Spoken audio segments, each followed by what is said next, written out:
कृष्ण हरे हरे, हरे राम राम राम हरे हरे, हरे कृष्ण कृष्ण कृष्ण हरे हरे, हरे राम राम राम हरे हरे, हरे कृष्ण कृष्ण कृष्ण हरे हरे.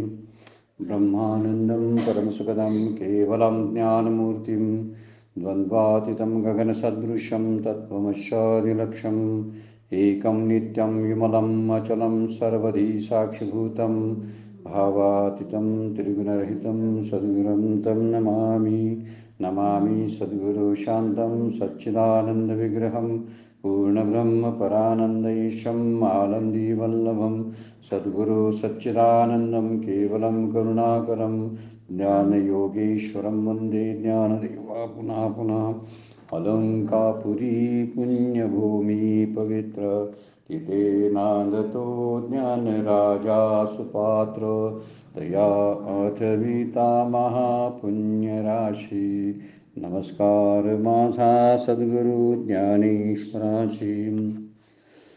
सर्व संतांना वंदन, सद्गुरूंना वंदन, ज्ञानेश्वर माऊलींना वंदन. आपल्या सर्वांना नमस्कार करून आजच्या चिंतनाला प्रारंभ. कालच्या श्लोकामध्ये 8 नंबरच्या श्लोकावरच्या ओव्यांचा विचार आपण 93 नंबरच्या ओवीपर्यंत केलेला होता. आणि योगारूढ पुरुष जो आहे किंवा ज्याला जीवनमुक्त पुरुष म्हणतात तो कसा आहे याचं वर्णन 7, 8 या आणि 9व्या श्लोकामध्ये केलेलं आहे. आपण 8व्या श्लोकामध्ये तो बघितलेला आहे किती समदर्शी असतो तो. आणि या समदर्शीचं उदाहरण देताना माऊलींनी पृथ्वीचं सुद्धा महत्त्व जे आहे, पृथ्वीपेक्षा एखादं मोठं रत्न जरी त्याला सापडलं तरी सुद्धा तो त्या दगडाप्रमाणे उपेक्षा वृत्तीनं त्याच्याकडे पाहतो. आणि त्यामुळं शरीरात असून सुद्धा तो परब्रह्मच्या पात्रतेचा, परब्रह्मच्या परब्रह्मच्या तुलनेचा तो झालेला असतो. असा तो जितेंद्रिय पुरुष मागच्या त्या 8 नंबरच्या श्लोकामध्ये माऊलींनी वर्णन केलेलं आहे. आता आपण 9व्या नंबरच्या श्लोकाकडे वळतोय आणि त्यावरच्या ओव्या आहे. सुहृद मित्रार्युदासीन मध्यस्थ द्वेष बंधुषु साधुष्वपीच पापेषु समबुद्धीर विशेषते. फार सुंदर विचार आणि फार अवघड लक्षण जे आहे, अशा अवघड लक्षणाने युक्त असलेला हा योगारूढ पुरुष आहे. आपल्याकडे विचार केला तर साधकाच्या दृष्टीनं आपण विचार जेव्हा करतो तेव्हा ही लक्षणं जी आहेत ना, ह्या अभ्यासण्यासाठी छान आहेत. किंवा ती कोणत्या एका कल्पनेने विचार करायचा की ते कोणत्या एका विशिष्ट लेवलपर्यंत ती लोक गेलेले होते योगारूढ पुरुष जे आहेत. आजही आपल्याला तसे योगारूढ पुरुष बघायला मिळतात. आज ही लक्षणं जी आहेत, ही लक्षणं म्हणजे सुहृद मित्र, उदासीन आणि मध्यस्थ द्वेष, साधू पापी यांच्या बाबतीत समानत्व ठेवणारा, समदर्शी असणारा आजही व्यक्ती आपल्याला बघायला मिळतात. परमपूज्य काकांचं आपल्याला उदाहरण देता येईल. ही सगळी लक्षणं परमपूज्य काकांच्याकडे आता आपल्याला बघायला मिळतात. म्हणजे चालते ज्ञानाचे बिंब ज्याला आपण म्हणतो, हे संत होऊन गेले. भगवद्गीता हजारो वर्षापूर्वी या संतांचं वर्णन करून सांगते. माऊलींनीही 700-800 वर्षापूर्वी याचं वर्णन केलेलं आहे. पण तरीसुद्धा आजसुद्धा असे साधू पुरुष आपल्याला परमपूज्य काकांसारखे बघायला मिळतात की ज्यांच्याकडे ही लक्षणं आहेत. सुहृद मित्रार्युदासीन मध्यस्थ द्वेष बंधुषु साधुष्वपीच पापेषु समबुद्धीर विशेषते. यांच्याकडे एवढी समबुद्धी, समत्व चित्ताचं आलेलं असतं. तर त्या समत्व चित्तापुढे त्यांना साधू आणि पापी माणसं समान दिसायला लागतात. त्यांचं बघणं जे आहे ते ब्रह्मभावानं बघणं असतं. त्यामुळं सुहृद असतात, ते मित्र असतात, उदासीन असतात. किंवा एखादं शत्रुत्व करण्यासारखा एखादा माणूस जरी असेल तर तो, किंवा सज्जन आहे किंवा पापी आहे, अशा सगळ्यांच्याकडे सर्वांविषयी त्यांचा समान भाव असतो. फार अवघड, फार कठीण हे लक्षण आहे बरं काय, फार कठीण लक्षण आहे. त्यामधलं विशेष गोष्ट आहे सुहृद. सुहृद हा शब्द, उदासीन हा शब्द, मित्र हा शब्द आपल्याला लागू पडतो बरं का. काही साधक मंडळीसुद्धा अशा लक्षणाने युक्त आपल्याला बघायला मिळतील. पण शेवटचं लक्षण जे सांगितलेलं आहे ना, साधुष्वपीच पापेषु समबुद्धीर विशेषते, अत्यंत कठीण असणारं हे लक्षण आपल्याला या योगारूढ पुरुषांच्याकडे पाहायला मिळतं. कारण ते अगदी जगाच्या देहाच्या पलीकडचं पाहत असतात. त्यामुळे देहाच्या पलीकडं कोणतेही अवगुण दिसतच नाहीत ना. जोपर्यंत देह दृष्टीला पडतो, ज्यावेळी माणसं दृष्टीला पडतात त्यावेळी त्यांचे गुण दिसतात, त्यावेळी त्यांच्यातले दोष दिसायला लागतात. पण दोष दिसायसाठी त्याने देहाच्या दृष्टीनं त्यांच्याकडे पाहिलं तर दोष दिसतील ना. हे देहात स्वतः नसतात, त्यामुळे दुसऱ्यांच्याकडे पाहताना सुद्धा देहाच्या पलीकडे असणारं जे तत्व आहे त्या तत्वाशी ते एकरूप झालेले असतात. आणि म्हणून समोर असलेल्या देहाबद्दल, उपयुक्त देहाबद्दल, गुणयुक्त देहाबद्दल, दोषयुक्त देहाबद्दल त्यांच्या मनात तीळ मात्र ही काही शंका असत नाही की ही व्यक्ती एखादी दोषी आहे. आणि त्यामुळं हे देहातीत झालेले आणि गुणातीत झालेले पुरुष असतात, असाच त्याचा अर्थ आहे. कारण देहातीत झाल्याशिवाय देहामध्ये दोष दुर्लक्षित होणार नाहीत, आणि गुणातीत झाल्याशिवाय गुणाच्या पलीकडे जाऊन पाहता येणार नाही. कारण प्रत्येक व्यक्ती 3 गुणात राहत असते, आणि 3 गुणामध्ये दोष आहेत. देहामध्ये दोष आहेत, इंद्रियामध्ये दोष आहेत. काहीतरी चढ उतारपणा प्रत्येकाच्या पर्सनॅलिटीमध्ये आपल्याला बघायला मिळतो. पण हे पर्सनॅलिटी बघतच नाही, पर्सन बघत नाही. त्या पर्सनच्या पाठीमागं पलीकडे असलेले जे तत्व आहे त्या तत्वाचाच वेध त्यांच्या पुढे असतो.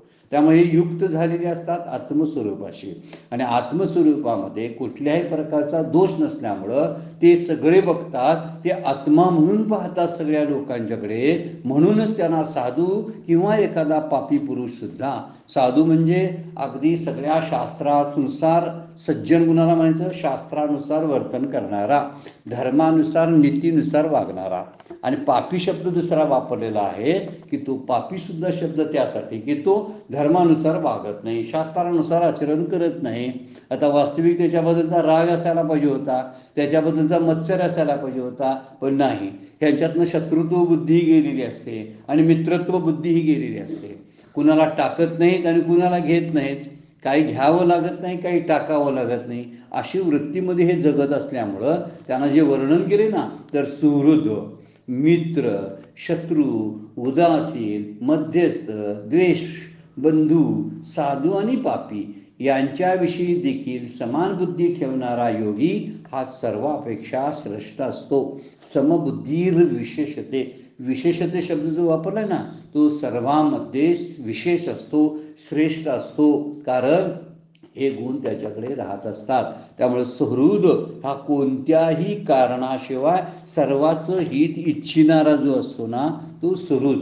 माऊलींनी एका ओळीमध्ये खूप काही सांगितलेलं आहे. 94 नंबरची ओळी आपण बघतोय, ते तर सुहृद आणि शत्रू का उदास आणि मित्रू हा भाव भेदू विचित्रू कल्पू कैसा. आता कुठली कल्पना त्यांच्याकडे ह्या भेदभावाची येणार आहे सांगा बघू, की जे उपकाराची उदाहरण केलेलं आहे, सुहृद आणि मित्र, शत्रू. विचार केला तर वेगवेगळे आहे बघा विरुद्धार्थी शब्द, उदास आणि मित्र. इथं उदास शब्द वापरला, मित्र शब्द. भाव भेद विचित्र कल्पू कैसा, जो उपकाराची अपेक्षा न करता आणि किंवा पूर्वीचा स्नेहसंबंध किंवा नात्याचा संबंध नसताना देखील उपकार करणारा असतो तो सुहृद असतो. आपण नात्यावरती प्रेम करतो, आपल्या जवळची नाती असतात, रक्ताची नाती असतात, जोडलेली नाती असतात. या नात्यामुळं खरंच त्यांच्यावरती आपण प्रेम करतोय का, हा एक मुद्दा आहेच. प्रेम करावं ते संतांनी करावं बरं का, कारण अपेक्षा रहित असतं त्यांचं प्रेम. कुठल्याही प्रकारच्या अट्टीरहित अनकंडिशनल लव त्याला म्हटलेलं आहे. अनकंडिशनल शब्द फार महत्त्वाचा आहे. कुठल्याही प्रकारचा त्याच्यामध्ये अपेक्षेचा थोडासुद्धा भाव, अटीतटीचा भाव अजिबात नसतो. कुठलीही अट्ट नसते त्यांच्याकडे प्रेम करण्यासाठी, आणि त्यामुळे हे फार प्रेमळ असतात. म्हणून म्हणजे ही हा स्नेहसंबंध नसताना असून देखील, नात्याचा संबंध नसताना देखील कोणावर तरी उपकार करणारा जो असतो ना तो सुहृद असतो, किंवा पूर्वस्नेहामुळे उपकार करणारा असतो तो मित्र असतो. काही मित्र पण आपल्याला मदत करत असतात. मित्र कसे करतात, पूर्वीची ओळख आहे, परिचय आहे, चांगलं जुळलेलं असतं नातं, आणि त्यामुळं तो मित्र मदतीला येतो. हा सुहृदपेक्षा जरा कनिष्ठ पद्धतीचा आहे बरं का. दुसऱ्याने अपकार न करता हे क्रूर स्वभावामुळे दुसऱ्यावर अपकार करणारा तो शत्रू आहे. कुणी त्याला त्रास दिलेला नसतो बरं काय. अशी काही माणसं समाजामध्ये असतात, कुणाला त्रास नसतो पण दुसऱ्याला त्रास देणं त्यांना आवडतोच. ही शत्रुबुद्धी कशातून येते माहिती आहे, द्वेषातून आणि मत्सरातून येते. तुलनेतून आणि ईर्ष्येतून येत असते. आणि त्यामुळं शत्रुत्व जे दिसायला आपल्याला बघायला मिळतं ते बरेच वेळा ईर्ष्ये आणि तुलनेतूनच झालेलं शत्रुत्व आपल्याला बघायला मिळेल. तुलना करायची, माझ्यापेक्षा हा श्रेष्ठ ठरतो तर हा माझा शत्रू आहे का, कदाचित हा माझी जागा बळकावायला बसलाय की काय, कारण लोक याला चांगलं म्हणतील, मग मला कोण चांगलं म्हणतील, म्हणणार नाहीत, म्हणून तो माझा शत्रू. वास्तविक शत्रुत्वाला काही कारण आहे का, पण असा शत्रूचं वर्णन इथे केलेलं आहे.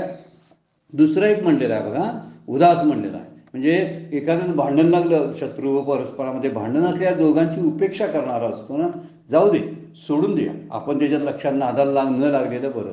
सज्जनाची वृत्ती, एक समाजात जे सज्जन आहेत ना, म्हणजे पापभिरू माणसं आहे सज्जन. हा, सज्जन म्हणजे संत नव्हेत बरं, काय साधू नव्हेत, तर सज्जन माणसाचा एक ग्रुप आपल्याला समाजामध्ये बघायला मिळतो. ते कुणाच्या नादात एकाच अध्यात्मध्यात कधी नसतात. अशी काही मंडळी असतात ना, ही मंडळी सुद्धा काय करतात, यांना मध्यस्थ उदासीन म्हटलेला. आणि दोघांचं, समजा दोघांच्या बद्दल जेव्हा व्यवहार करायचा असतो त्यावेळी दोघांच्या बाबतीत दोघांच्या बाजूने बोलणारा असतो तो मध्यस्थ असतो. अशी माणसं फार कमी बघायला मिळतात बरं काय. म्हणून इथं वर्णन करताना केलेलं आहे, एखादा अपकार करणारा असतो तो द्वेष असतो, तो बंधू जो शास्त्रविहित कर्म करणारा, शास्त्रविहित कर्म करणारा तो साधू म्हणलेला आहे, आणि शास्त्रनिषिद्ध कर्म करणारा जो आहे तो पापी. यांच्यापैकी कोणी असू द्या, त्या ठिकाणी हा शत्रू किंवा हा उदासीन आहे, हा मित्र आहे, असा विचित्र प्रकारचा भेदभाव त्याच्यामध्ये नसतो. हा भाव भेदू विचित्रू कल्पू कैचा, कशी कल्पना तरी त्यांच्याबद्दल कशी करता येईल, की जे या देहासक्तीच्या किंवा देह या रूपाच्या आणि नामाच्या पलीकडचा वेद ज्यांचं चित्त घेत असतं, अशांना मधल्या उपाध्या दिसतच नाहीत. डायरेक्ट समोर त्यांना आत्मस्वरूपच दिसत असतं, भगवंताचं स्वरूपच दिसत असतं. त्यामुळे मधल्या सगळ्या उपाध्या ज्या आहेत त्या उपाध्या नुसत्या बोलण्यापुरत्या आहेत, नुसत्या व्यवहारापुरत्या आहेत. म्हणून इथं म्हणलेलं आहे, असा विचित्र भावनेचा भेद त्यांच्यामध्ये कसा येईल बरे सांगा, कल्पना तरी कशी करता येईल, माऊली बोलतात बरं काय. वरती भगवद्गीतेनं वर्णन केलंय की तो असतो कसा, समबुद्धी म्हणजे कशी. समबुद्धी शब्दाचा अर्थ आहे की जो काही संबंध नसताना सुद्धा एखाद्यावर उपकार करायची इच्छा होते ना, तो सुहृद असतो. मित्र सुद्धा एकमेकावरती उपकार करतात, परत पिढीची भाषा असते त्यामध्ये. मध्यस्थ असतात, उदासीन असतात, शत्रुबुद्धीने वावरणारे असतात, मित्रत्वानं वावरणारे असतात. म्हणून एखादा शत्रू जरी समोरनं गेला की ज्याने छळलेलं होतं, तुकोबांना छळणारे, ज्ञानेश्वर माऊलींना छळणारे, आणि इथं वर्णन करताना म्हणतात, जे खळांची व्यंकटी सांडो तया सत्कर्मे रती वाढो. ही भावना जी आहे ना, ही उदात्त वृत्तीची आहे. योगारूढ पुरुष असा बोलू शकतोय बरं काय. जे खळांची म्हणजे वाईट लोकांची व्यंकटी सांडो, म्हणजे त्यांची वृत्ती नष्ट व्हावी, ते मरावेत, ते जावेत, त्यांचा नाश व्हावा, असं बोलणं सुद्धा संतांच्या तोंडातून कुठं आलेलं आपल्याला बघायला मिळत नाही. इतकं आयुष्यभर, म्हणजे जेवढं आयुष्य जे 20-21 वर्षाचं माऊलींना लाभलं, तेवढ्या प्रत्येक क्षणाला त्यांनी अपमान, त्यानंतर उपेक्षा किंवा त्यानंतर वेदना, या पलीकडं काहीही त्यांच्या आयुष्यात वाटायला आलेलं नव्हतं. पण ती जे आलेला जो अनुभव आहे, असा वाईट अनुभव जो त्यांना मिळाला, तो अनुभव कुठंतरी ग्रंथातून आणि अभंगातून प्रकट व्हायला पाहिजे होता, पण कुठंही मिळत नाही बघायला. म्हणून जगाची माऊली असं ज्ञानेश्वर महाराजांच्या बद्दल बोललं जातं. त्याचं कारण हेच आहे, कारण कुठेही अवघाची संसार सुखाचा करीन, आनंदे भरीन तिन्ही लोक. ज्या लोकांनी यांना त्रास दिला त्याच लोकांचा आनंद ह्यांना बघायचा. म्हणून म्हणतात, मी सगळेच तिन्ही लोक जे आहेत, आनंदे भरीन तिन्ही लोक, मी आनंदाचं एक प्रकारचा वर्षाव करेन या लोकांच्यावरती. कारण किती त्रास दिला लोकांनी, वाळीत टाकली लोकांनी, त्यांच्या झोळीतलं पीठ लोकांनी रस्त्यावर विस्कटलं, राहायला जागा दिली नाही. असा विचार माऊलींच्या बाबतीमध्ये आहे. तुकोबांना छळणारे सुद्धा त्यांचे विरोधक किती होते, किती जणांनी त्यांना त्रास दिलं, काठीनं झोडपलं, आणि तरी सुद्धा त्यांच्या मुखातून त्यांच्यासाठी क्षमा चाललेली आहे. असा क्षमाशील असणारा पुरुषच योगारूढ होऊ शकतो. त्यांची वृत्ती आणि त्यांची बघण्याची जी समदर्शिता जी आहे, समत्व जे आहे, ते समत्व अत्यंत विरळ आहे, अत्यंत विरळ. बरं काय, कोणीही आलं कोणी समोर दिसलं तर त्याच्याबद्दल काही नाहीतरी काही भाव निर्माण होण्याची शक्यता एखादी चांगली साधनाने युक्त झालेल्या पुरुषाच्या ठिकाणी सुद्धा आपल्याला बघायला मिळेल. पण ही योगारूढ झालेली पुरुषांना त्यांचे दोष दिसतच नाहीत. किती उच्च कोटीला गेले असतील बघा, किती दृष्टीतला त्यांचा दोष गेला असेल बघा. आम्ही बघतो ते दृष्टी दोष आहे आपल्याकडं.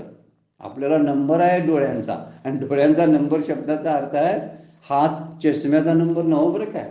डोळ्यांचा नंबर याचा अर्थ दृष्टीतला दोष आहे. त्यामुळे चांगलं सरळ काही दिसतच नाही.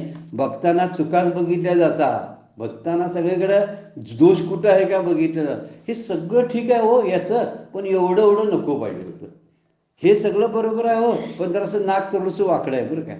म्हणजे माणसाला काय असतं, त्यामधल्या प्रत्येक ठिकाणी चुका दिसत असतात. पण हा सुहृद मित्र उदासीन मध्यस्थ झालेला जो आहे तो साधुष्वपी आणि पापेशु समबुद्धीर्विशेषते, त्याच्यामध्ये समबुद्धी आलेली असते. म्हणजे कोणत्याही प्रकारचा पक्षपात रहित तो असतो. उदासीन असतो शब्दाचा अर्थ आहे इम्पार्शियल वागणं. अत्यंत कठीण आहे बरं का. घरात सुद्धा इम्पार्शियल वागता येत नाही किंवा दोन भावांची मुलं असतील ना, त्यावेळी ती भाऊ बोलताना सुद्धा किंवा विचार करताना सुद्धा काहीतरी आणताना सुद्धा थोडा का असना भेदभाव, माझा मुलगा आणि दुसऱ्याचा मुलगा, माझ्या भावाचा मुलगा, थोडा का असना भेदभाव करतोच बरं काय. फार महत्वाची गोष्ट आहे.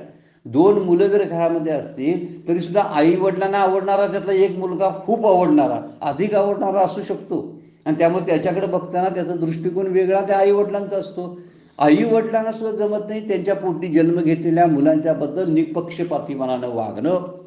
परंतु त्या दृष्टीनं विचार केला तर जगाची आई बनलेले हे जे साधू पुरुष जे आहेत ना, योगारूढ पुरुष आहेत, जगाची आई बनलेले आहेत. आणि जगाची माऊली बनल्यामुळं त्यांना कुठल्याही प्रकारचा पक्षपात त्या ठिकाणी बघायलाच मिळत नाही. त्यामुळे प्रत्येक ठिकाणी दया, प्रत्येक ठिकाणी प्रेम, त्यांच्या मुखातून प्रेम, त्यांच्या दृष्टीतून प्रेम पाझरत असतं. जे बोलतात ना त्यावेळी ते बोलतात ना त्याचवेळी त्यांच्या बोलण्यातून शब्दातून कृपा वाहत असते. ज्यावेळी ते पाहत असतात ना त्यावेळी त्यांच्या दृष्टीतून कृपेचा वर्षाव होत असतो. ज्यावेळी ते शांत बसलेले असतात तरी सुद्धा हळूहळू त्यांच्या दृष्टीनं कृपा पाझरतच असते. म्हणजे ज्या ज्या कुठल्याही स्थितीमध्ये ते असले तर करुणा आणि कृपेचे ते सागर असतात. आणि हे वर्णन करताना माऊली म्हणतात तेच सहृद आणि शत्रू का उदास आणि मित्रू, असा भेदभाव त्यांच्यामध्ये बघायला सुद्धा मिळत नाही. तुकोबंद अभंग आहे अशा संतांच्या बद्दलचा. ऐशी कळवळ्याची जाती करी लाभाविन प्रीती. प्रीती करणारे आपल्याकडे आहेत बरं काय. समाजामध्ये कुटुंबामध्ये सुद्धा प्रेम करणारे एकामेकावरती आहेत, पण लाभाविन नाही. काहीतरी लाभ असेल तरच प्रेम असतं, लाभ नसेल म्हणजे आत्मनस्त कामाय सर्वम प्रियम भवती असं जे उपनिषद सांगतं ना, सगळेच इतर एखादी व्यक्ती एखाद्या व्यक्तीला आवडते ते त्याच्यासाठी आवडते. ज्यांच्यावर आपण प्रेम करतो ते आवडतात नाही तर ते आवडतात ते माझ्यासाठीच आवडतात, कारण मला त्यांचा उपयोग होतो म्हणून ते मला आवडतात. बघा घरामध्ये आपण निरुपयोगी ठरलो तर आपल्याला कोणी आपल्याला आपल्याबद्दलची आवड संपून जाते हळूहळू. घरामध्ये आजारी पडलेली वृद्ध माणसं आहेत की जी निरुपयोगी झालेली आहेत, त्या निरुपयोगी व्यक्तीबद्दलचं प्रेम शिल्लक राहत नाही. जोपर्यंत एखाद्या पदावर होता, मंत्री होता, खासदार होता, कुठंतरी साहेब होता ऑफिसमध्ये, त्यावेळी नमस्कार करणाऱ्यांची संख्या किती कमी होते हे त्याला रिटायरमेंट नंतर लक्षात यायला लागतं. ज्यावेळी तो घरात बसतो त्यावेळी जाता येता जे मान करणारे, नमस्कार करणारे, दंडवत घालणारे नंतर कुठं जाऊन लपून बसतात काय माहिती नाही. म्हणून तो दंडवत असतो तो पदाला असतो. लक्षात ठेवणं फार गरजेचं आहे. म्हणून आपणही विचार करताना, समाजात जगताना, कुटुंबात जगताना माझं अस्तित्व हे माझ्यावर असलेल्या देहाशी निगडीत आहे. माझा देह ज्यावेळी झिजायला लागेल त्याची किंमत कमी होईल त्यावेळी त्याला कोण विचारत नाही. परंतु दुसरा भाव हा आमच्यासारख्या सामान्याबद्दलचं बोलणं आपलं चाललंय. खरी गोष्ट आहे तर साधू माणसं जे आहेत ना, योगारूढ पुरुष, ते मात्र तसे नसतात. असा कळवळा त्यांना समाजातल्या व्यक्तीबद्दलनी, जगाबद्दलचा येत असतो. प्राणीमात्राबद्दलचा, भूतमात्राबद्दलचा कळवळा येत असतो की ज्यामुळं की ते ऐशी कळवळ्याची जाती, त्यांची जातच कशी आहे, कळवळा येणारी, कारुण्य त्यांच्या दृष्टीमधून आणि शब्दामधून बाहेर पडत असतं. करी लाभाविन प्रीती. कोणत्याही प्रकारची अपेक्षा न ठेवता प्रेम करणं हे फक्त साधू पुरुषाला, योगारूढ पुरुषाला जमतं, अन्य कुणालाही जमणार नाही. बघा, आई वडील सुद्धा आपल्या मुलांच्यावरती त्याचं लालन पालन करतात, त्यांच्यावरती प्रेमाचा वर्षाव करतात आणि त्यांच्यामध्ये आपल्या म्हातारपणीचा आधार शोधतात. किती महत्त्वाची गोष्ट आपण बघायला मिळणारी उदाहरण आहेत बरं का. त्यामध्ये माझ्या म्हातारपणाला ही काठी आहे असं त्या मुलांच्याकडे पाहिलं जातं. म्हणूनच ते तसं करत असतात, त्यांच्यावरती प्रेम करत असतात. हा जर विचार लक्षात केला तर आपण आणि त्या योगारूढ पुरुषामध्ये केवढं अंतर आहे हो, फार अंतर. आपण प्रेम करतो हे प्रेम सगळं पूर्णपणे नाटकी प्रेम असतं. माणसांच्यावर माझं प्रेम आहे, ह्याच्यावर माझं प्रेम आहे, ते माझ्यावर प्रेम करतात, माझ्याशिवाय जगू शकत नाहीत. ही सगळी भाषा अगदी मिथ्या भाषा, मिथ्या भाषण याला म्हणायला पाहिजे. सगळं खोटापणा चाललेला असतो. त्यामुळे इथं वर्णन केलंय तो निपक्षपातीपणानं वागत असतो. कारण एखाद्यावर प्रेम करताना त्याची दृष्टी हा माझा आणि हा परका अशी नसतेच. तुकोबांचा अभंग आहे, काय ते म्हणतात, दया करणे जे पुत्राशी तेची दासा आणि दाशी. तुका म्हणे सांगू किती ऐशी. वर्णन केले ना तुकाराम महाराजांनी, अशा संतांचं वर्णन केलेलं आहे. संत कसा ओळखावा, देव तेथीच ओळखा, देव तोची देव जाणाव. देव साधूकडे बघितलं की तोच तो देव आहे असं त्यांच्याकडे बघावं, असं म्हणतात. म्हणून रंजले गांजले त्याशी म्हणी जो आपले, तोची साधू ओळखावा, देव तेथेची जाणावा. त्यातलं शेवटचं कडवं आहे बरं काय ते, दया करणे जे पुत्राशी तेची दास आणि दाशी. इतकं दास आणि दाशी म्हणजे घरातले जे नोकर चाकर असतात ना, त्यांच्याबरोबर सुद्धा तो प्रेमानं आणि पुत्रवत प्रेम करत असतो. हे जमणं फार अवघड आहे बरं काय, अतिशय कठीण गोष्ट आहे. म्हणून सगळे जर असं उदासीन, मध्यस्थ, मित्र हे सगळं राहता येते, सुहृद होईल कदाचित, पण साधुष्वपीच पापेषु समबुद्धी विशेषते अत्यंत अवघड आहे, अत्यंत अवघड आहे. त्यामुळे इथं वर्णन करताना म्हणतात, शत्रू जरी म्हणजे ज्याचा द्वेष करावा असा द्वेष शत्रू करण्या योग्य सज्जन आणि पापी यांच्यामध्ये त्याच्याकडे समत्व असतं. ही समानता फार अवघड आहे, ती त्या योगारूढ पुरुषाकडे असते. 12व्या अध्यायामध्ये सुद्धा आपण परवापासून बोलायला लागलोय. 12व्या अध्यायामध्ये सुद्धा जी भक्ताची लक्षणं, ज्ञानी भक्ताची लक्षणं सांगितलीत ना, तो सुद्धा योगारूढ पुरुषाशी जुळणारी मिळती जुळती आहे. आणि दुसऱ्या अध्यायात सांगितलेली स्थितप्रज्ञांची लक्षणं जी आहेत ती सुद्धा अगदी मिळती जुळती आहेत. किंवा गुणातीताची लक्षणं 14व्या अध्यायामध्ये जी सांगितलेली आहेत ती सुद्धा बरोबर मिळती जुळती यांच्याशी आहेत. आपण पहिल्यापासून बघत आलेलो आहे. 12व्या अध्यायामध्ये सुंदर श्लोक आहे, समाशत्रूच मित्रेच तथा मानापमानयव शीतोष्ण सुख दुःखेषु सम संग विवर्जिता. अत्यंत सुंदर असा श्लोक त्या 12व्या अध्यायामध्ये टाकलेला आहे बघा. समाशत्रूच मित्रे, सम शत्रूच मित्रेचं, शत्रू असू दे मित्र असू दे, मान होऊ दे अपमान होऊ दे, या गोष्टीकडे ते समत्व बुद्धीनं पाहत असतात. वर्णन करताना माऊली कशी बोलतात, पाहता जयाची आठाई वैषम्याची वार्ता नाही, रिपुमित्रा दोन्ही सरिसा पाडू. रिपू आणि मित्र, इथं म्हणलेला अरी शब्द वापरला. ह्या श्लोकामध्ये अरी शब्द आलेला आहे. अरी शब्दाचा अर्थ शत्रू, आणि इथं शब्द वापरतात माऊली रिपू. रिपू म्हणजे सुद्धा शत्रू. सरिसा पाडू म्हणजे दोघांना समानतेने वागवतात. काय, पार्था जयाची आठाई वैषम्याची वार्ता नाही. वैषम्य नाही म्हणजे साम्य दशेला ते पोचलेले असतात. वैषम्य म्हणजे विषमता त्या आमच्या दृष्टीमध्ये नसते. वैषम्याची वार्ता नाही. रिपू मित्रा दोन्ही सरिसा पाडू, दोघांनाही एकसारखं वागवतात. किती अवघड गोष्ट असतील बघा. वर्णन करताना आणखी एक दृष्टांत दिलाय माऊलींचा, 12व्या अध्यायातलाच दृष्टांत आहे. ओवी क्रमांक जरा बघायला हरकत नाही, पण हा 18व्या श्लोकावरची ओवी आहे. मला वाटतं 18वा श्लोक आहे. समाशत्रूच मित्रेच तथा मानापमानयो. त्या श्लोकावरती भाष्य करताना पार्था जयाची आठाई वैषम्याची वार्ता नाही, रिपुमित्रा दोन्ही सरिसा पाडू. आणि काय म्हणतात, जो खांडावया घाऊ घाली का लावणी जयाने केली, दोघा एकची सावली वृक्षू दे जैसा. अत्यंत उच्च कोटीचा असा दृष्टांत आपल्याला बघायला मिळतो. किती सुंदर दृष्टांत आहे बघा, जो आता ह्या योगारूढ पुरुषाला लागू पडतो बघा. जो खांडावया घाऊ घाली, जो कुऱ्हाड घेऊन झाडाच्या फांद्या तोडायला जातो आणि झाडावरती घाव घालतो, त्या लावणी जयानी केली, ज्यानं ते झाड लावलेलं असतं तो, जो कुऱ्हाड घेऊन तोडायला जातो तो, दोघांना सुद्धा, दोघा एकची सावली वृक्ष दे जायचा, दोघांना एकच सावली देतो आणि म्हणत नाही तू कुऱ्हाड घेऊन आलास माझ्याकडे त्यामुळे तुला मी सावली नाकारलेली आहे, तुझी मी उपेक्षा करत नाही. किंवा एखादा ज्यानं लावलं झाड त्यांना असं म्हणत नाही मालक या तुम्ही आम्हाला मोठं केलेलं आहे, तुम्हाला आम्ही गारगार सावली देणार आहे. अजिबात नाही. वृक्षाचं जसं साम्य आणि समत्व आहे तेच समत्व आपल्याला साधू पुरुषांच्याकडे बघायला मिळतं, ज्याचं वर्णन या श्लोकामध्ये केलेलं आहे. योगारूढ पुरुषाचे वर्णन आपण पाहायला लागलोय. आता पुढे योग कसा करायचा आहे बघणार आहे. पण योगारूढ पुरुष असतो कसा हे आपल्या लक्षात यासाठी या 2-3 श्लोक फार महत्वाचे आहेत. पहिलीच ओळी काय माऊली बोलते ते सहृद आणि शत्रू, का उदास आणि मित्र, का भाव भेदू, हा भाव भेदू विचित्र कल्पू कसा यांच्यामध्ये भेद दिसेल सांगा. म्हणून अशी जी समान आहेत 5व्या अध्यायामध्ये सुद्धा त्याचं लक्षण आलेलं आहे बरं का.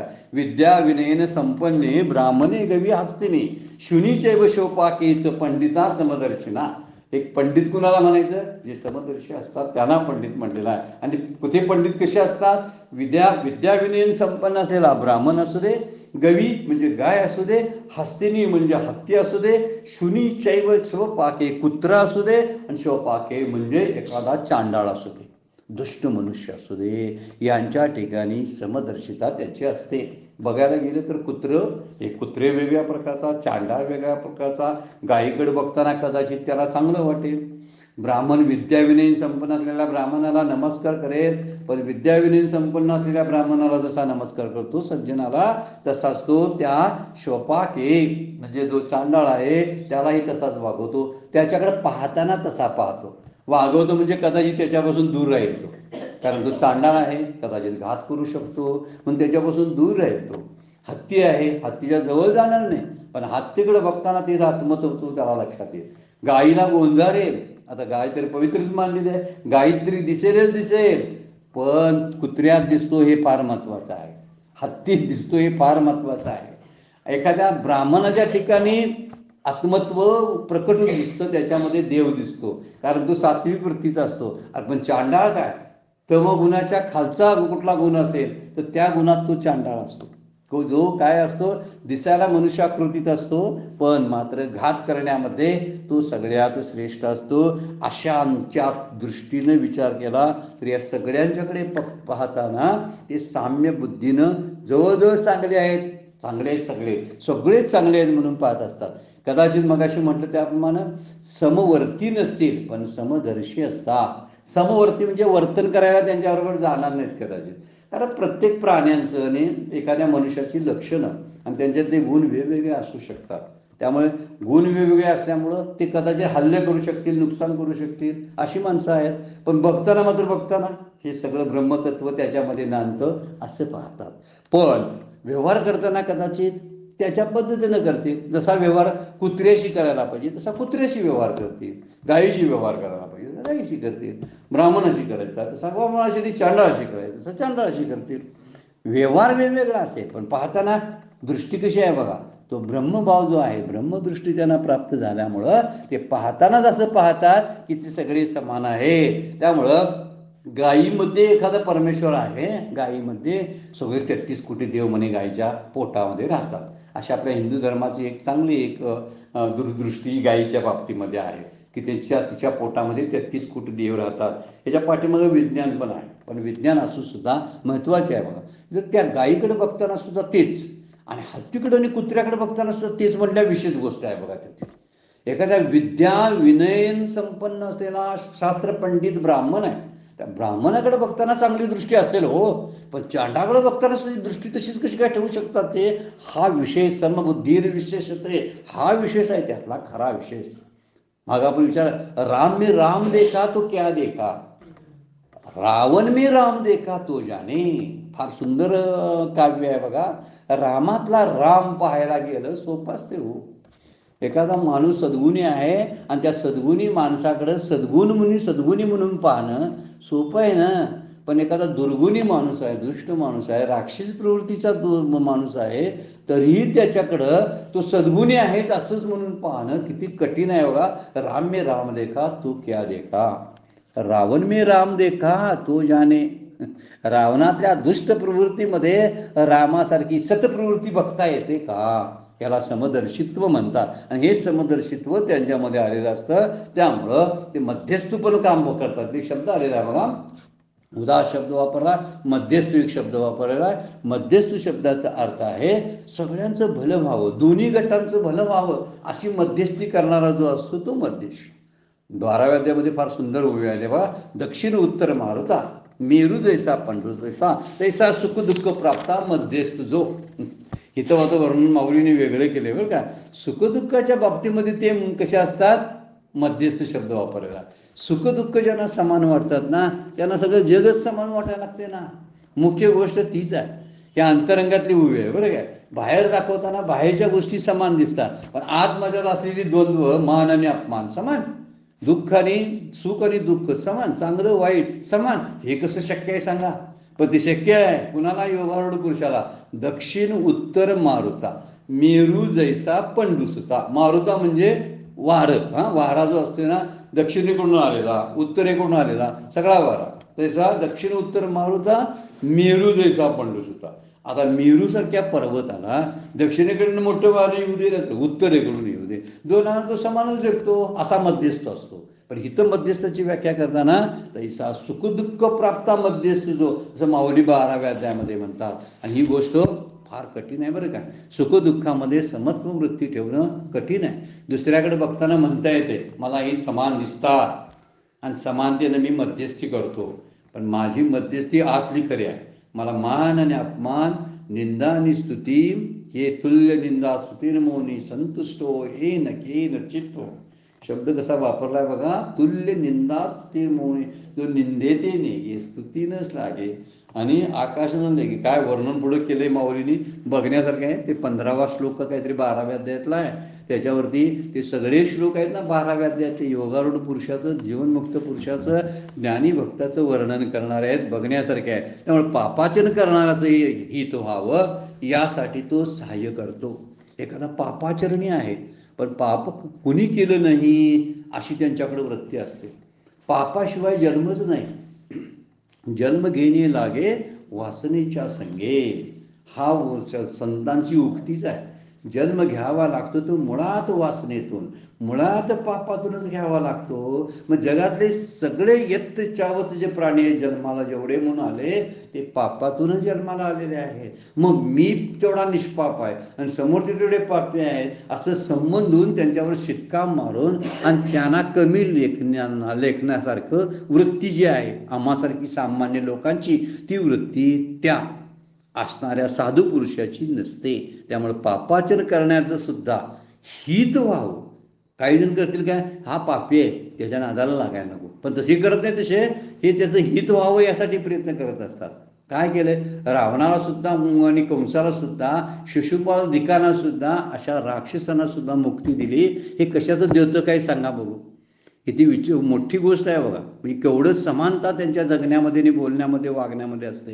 म्हणून म्हणतात तुकाराम महाराज अशा त्यांचं वर्णन करतात, बुडती हे जन न देखवे डोळा, येतो कळवळा म्हणून या. आम्हाला फार कळवळा येतो. हे पापी आहेत रे, पण पापी आहेत तर बुडायला लागलेले आहेत पापात, त्यांना कळेना झालंय, अज्ञानाच्या अंधकारणामध्ये चाचपडत आहेत. आणि अशा लोकांना पाहवत नाही. म्हणून पाहवत नाही म्हणून काय करतोय आम्ही, तर बुडती ये जन न देखवे डोळा, तो कळवळा म्हणून या. म्हणून आम्ही हे सगळं करायला लागलो त्यांच्यासाठी, समाजासाठी, असं ते बोलून जातात तुकोबा. याचा वर्णन विचार केला. म्हणून एखादा शत्रू सुद्धा असेल किंवा एखादा मित्र असताना सुद्धा दोघांच्याकडे समवृत्तीनं बघणं फार अवघड आहे. आता हे शत्रू सुद्धा असतात ना, शत्रू व्हायला काय, एखाद्याचा शत्रू व्हायला वाईटच व्हावं लागत नाही बरं काय. बरेचसे जे शत्रू निर्माण होतात मगाशी आपण बघितलं, ते हे शत्रुत्व मत्सरातून आणि द्वेषातूनच बऱ्याच वेळा जास्त असते.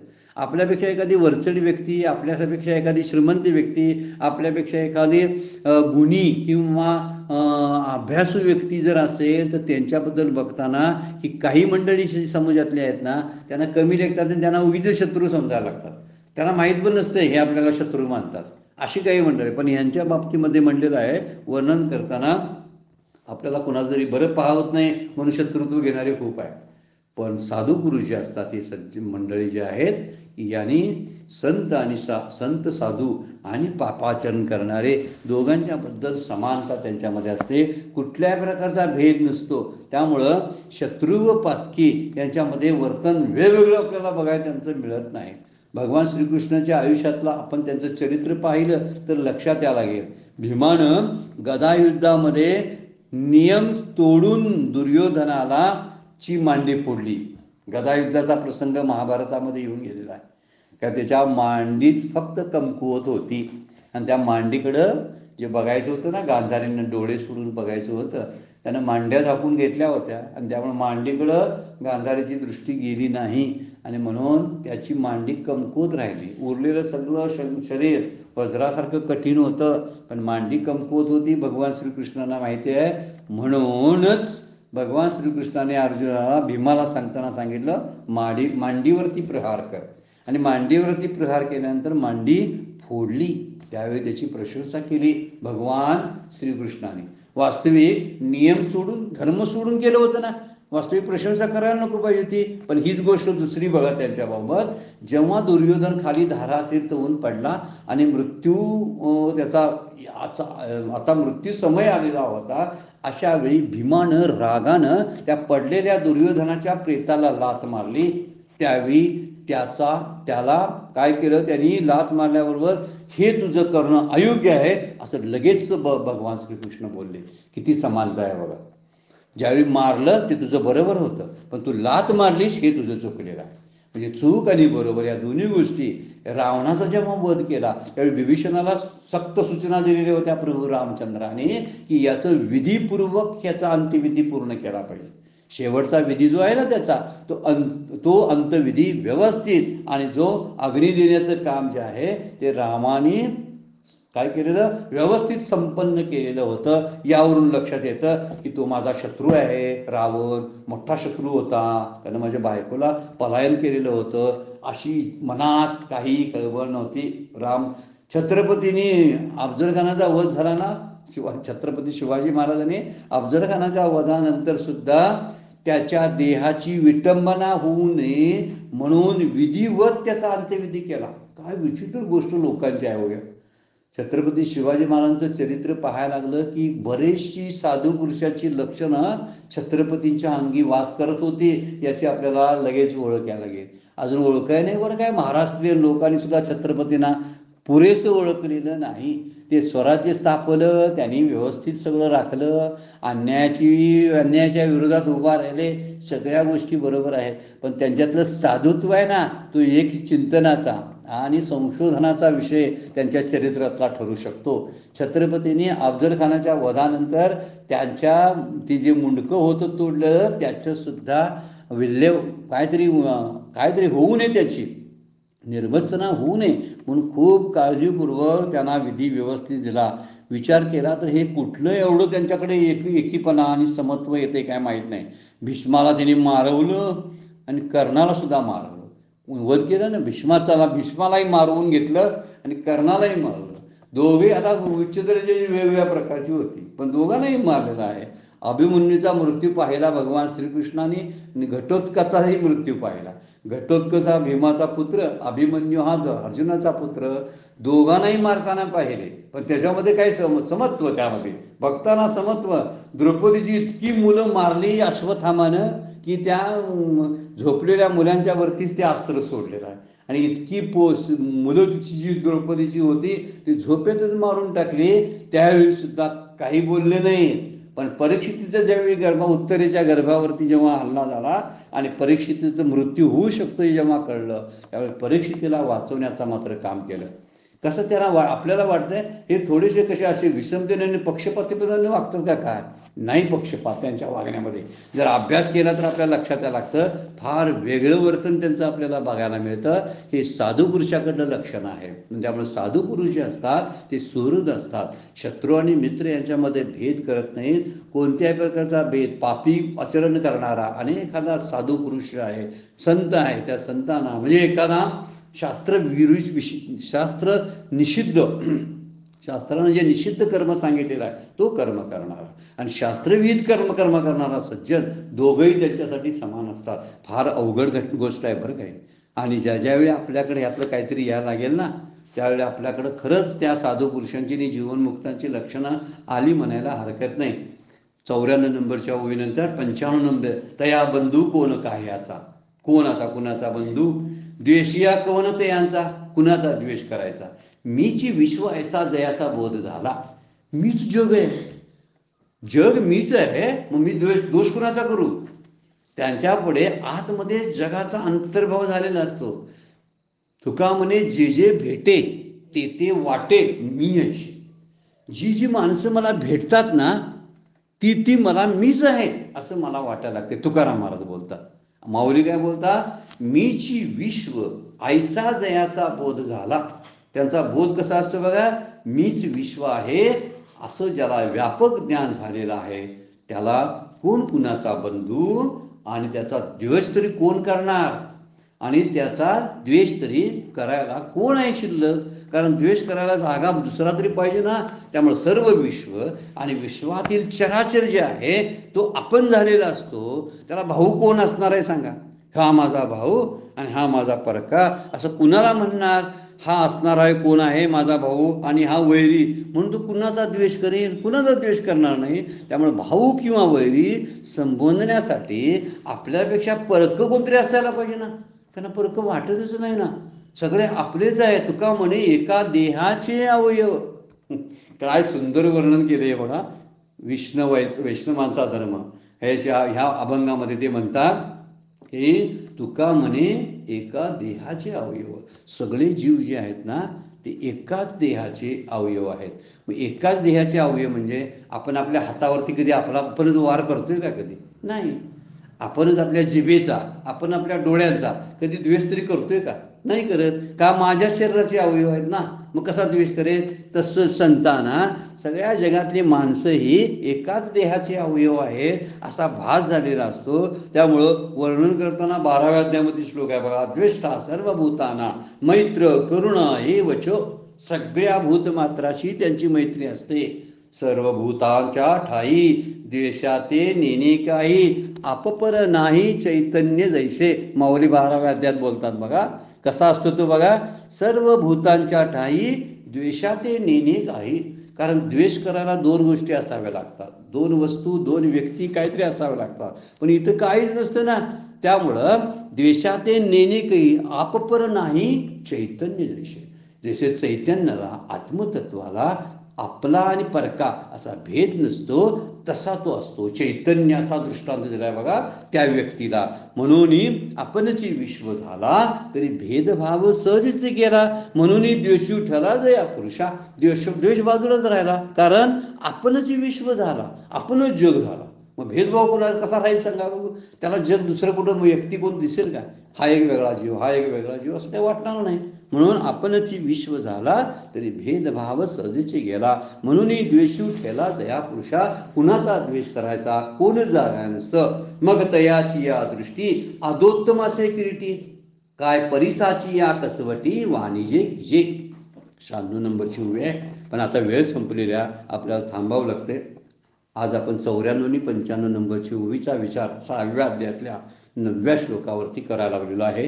तो करून झाला 94 आणि 95. आजची सेवा सद्गुरूंच्या चरणी, भगवान ज्ञानेश्वरांच्या चरणी अर्पण करून आपण विराम घेऊया. पुंडलिक वरदारी विठ्ठल श्री ज्ञानदेव तुकाराम.